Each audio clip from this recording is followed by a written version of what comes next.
Number 2. From trade to territory, the company established power. Aurangzeb was the last of the powerful Mughal ruler. He established control over a very large part of a territory that is now known as India. After his death in 1707, many Mughal governors, subedars, and big zamindars began asserting their authority and establishing the regional kingdoms.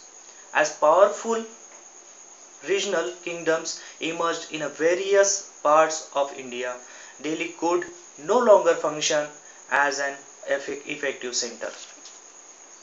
East India Company comes east.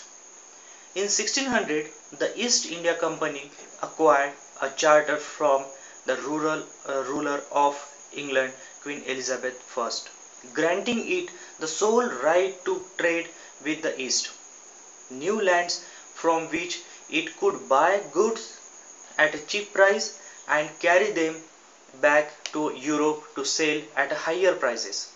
The company did not have to fear a competition from other English trading companies. Mercantile trading components in those days made profit primarily by excluding the competition, so they could buy a cheap and sell dear.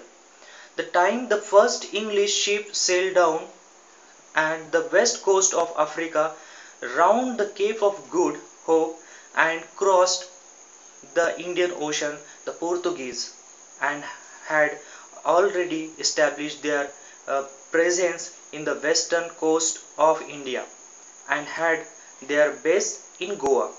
In fact, it was Vasco da Gama, a Portuguese explorer, who had discovered this sea route in India in 1498.